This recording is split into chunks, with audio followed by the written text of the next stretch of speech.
कभी एक ऐसी कंपनी के बारे में सोचा है जिसकी मालियत 63 अरब डॉलर हो, लेकिन असल में वो कुछ बेचती ना हो? ये कोई पहेली नहीं, बल्कि ये एनरॉन की हैरान कर देने वाली कहानी है। हाँ, 63 अरब डॉलर। ये इतनी बड़ी रकम है कि इसका अंदाजा लगाना भी मुश्किल है। लेकिन इससे भी ज्यादा हैरानकुन बात यह है कि ये सारी की सारी दौलत बस हवा में गायब हो गई। और ये सब कुछ हुआ सिर्फ चंद महीनों में। अमेरिका की सोचिए 7वीं सबसे बड़ी कॉर्पोरेशन देखते ही देखते जमीन बोस हो गई। तो सवाल तो यही उठता है ना कि आखिर इतनी बड़ी कंपनी इस तरह से गायब कैसे हो सकती है? चलें, आज इसी राज से पर्दा उठाते हैं। तो एनरॉन की कहानी, इसकी शुरुआत होती है एक बहुत बड़े ख्वाब से, एक ऐसे आइडिया से जिसका मकसद था मुस्तकबिल बेचना। देखिए, एनरॉन हमेशा से ऐसी नहीं थी। शुरू में यानी 1985 में ये ह्यूस्टन की एक बिल्कुल आम सी पाइपलाइन कंपनी थी। काम बस गैस एक जगह से दूसरी जगह पहुंचाना। लेकिन फिर 90 के दहाई के आखिर तक इसकी पूरी पहचान ही बदल गई। इसे अमेरिका की सबसे जदीद कंपनी कहा जाने लगा। अब ये कंपनी सिर्फ गैस नहीं, बल्कि तवानाई का मुस्तकबिल बेच रही थी। मतलब एक मामूली सी यूटिलिटी कंपनी से ये काउबॉय हैट पहने सिलिकॉन वैली बन चुकी थी। और इस कमाल की तब्दीली के पीछे दिमाग था जेफ स्कलिंग का। उसका नारा सीधा सा था, हम तवानाई नहीं बेचते, हम तवानाई का मुस्तकबिल बेचते हैं। और वॉल स्ट्रीट को बस यही कहानी सुनी थी, वो तो फौरन उस पर फिदा हो गए। सरमायाकार अब सिर्फ एक कंपनी में पैसा नहीं लगा रहे थे, वो तो एक पूरा ख्वाब खरीद रहे थे। और इस ख्वाब का नतीजा क्या निकला? एनरॉन की स्टॉक की कीमत सीधा आसमान पर चली गई। सोचिए, 1997 में जो शेयर सिर्फ $60 का था ना, वो 2000 तक $90 से भी ऊपर निकल गया। सिर्फ 3 साल में 1000% से भी ज्यादा का इजाफा। जो भी इस कहानी पर यकीन कर रहा था वो तो माला माल हो रहा था। लेकिन इतनी तेजी से ऊपर जाना और वहां टिके रहना आसान काम तो नहीं था। इसके लिए एनरॉन को अपने अकाउंट्स में कुछ जादूगरी करनी पड़ी। ऐसे करतब दिखाने पड़े जिनका हकीकत से दूर दूर तक कोई वास्ता नहीं था। एनरॉन की हालत को समझने के लिए कहावत है ना कि हम उन चीज़ों को गिन रहे हैं जो अभी अंडों से निकले भी नहीं, और क्या पता वो चूज़ें हों भी या नहीं।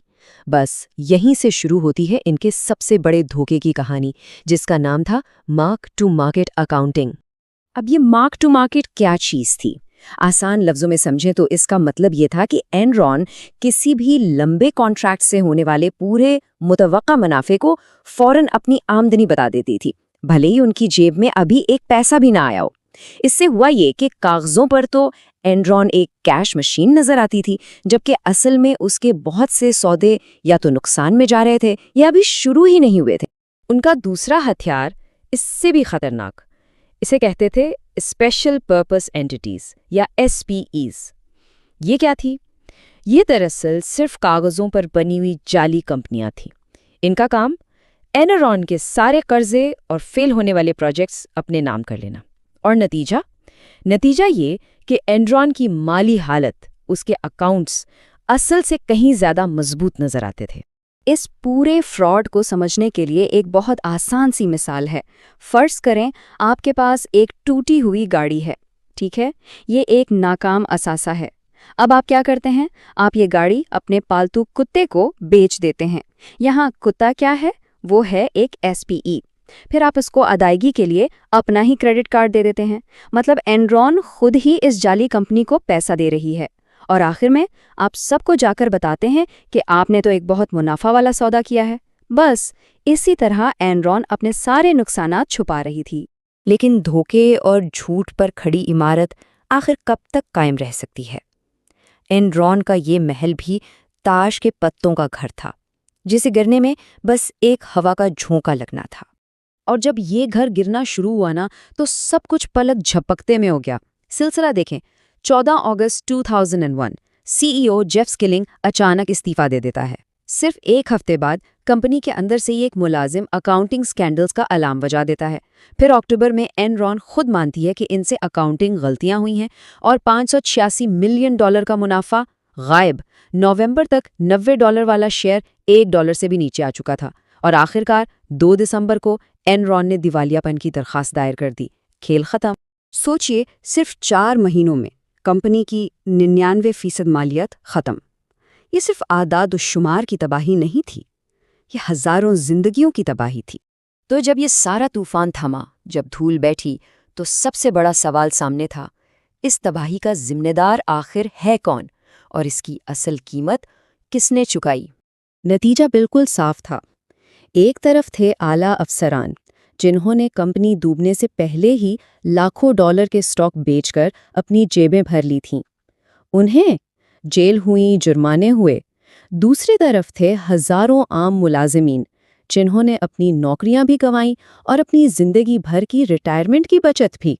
और वो ऑडिटर्स, आर्थर एंडरसन, जिन्होंने सब कुछ जानते हुए भी आंखें बंद रखी, उनकी तो पूरी की पूरी फर्म ही खत्म हो गई। और इस धोखे में एनरॉन अकेली नहीं थी, इसके मददगार भी थे। इनकी ऑडिटिंग फर्म आर्थर एंडरसन, उन्होंने तो सबूत मिटाने के लिए हजारों दस्तावेजात फाड़कर फेंक दिए। और इसकी सजा क्या मिली? 85,000 लोगों की ये कंपनी हमेशा के लिए बंद हो गई। फिर दूसरी तरफ थे जेपी मॉर्गन और सिटी ग्रुप जैसे बड़े बड़े बैंक। उन्होंने ये जाली सौदे बनाने में मदद की। उन पर भारी जुर्माने तो हुए, लेकिन किसी को जेल नहीं हुई, कोई मुजरिमाना इल्जाम नहीं लगा। तो सवाल ये है कि एनरॉन की इस राख से हम क्या सीखते हैं? इस पूरी कहानी का सबक क्या है और ये आज भी इतना अहम क्यों है? इस स्कैंडल ने कॉर्पोरेट दुनिया को तो हमेशा के लिए बदल दिया। नए सख्त कानून बनाए गए, जैसे सार्बन्स-ऑक्सली एक्ट, ताकि सीईओज को ज़ाती तौर पर जवाबदेह बनाया जा सके। लेकिन असल सबक कानून से कहीं बड़ा था। एनरॉन ने ये दिखा दिया कि एक दिलचस्प कहानी, एक ज़बरदस्त स्टोरी किस तरह हकीकत और सवालों पर हावी हो सकती है। सरमायाकार, मीडिया, तज्जियाकार, हर कोई इस चमत्कार पर यकीन करना चाहता था। और बस इसी चाहत में सबने ज़रूरी और मुश्किल सवालात पूछने ही छोड़ दिए थे। आखिर में एनरॉन की कहानी इस पुरानी कहावत को बिल्कुल सच साबित करती है। एक झूठ आधी दुनिया का सफ़र कर लेता है जब तक सच अपने जूते पहन रहा होता है। और एनरॉन का झूठ वाकई बहुत बहुत तेज था।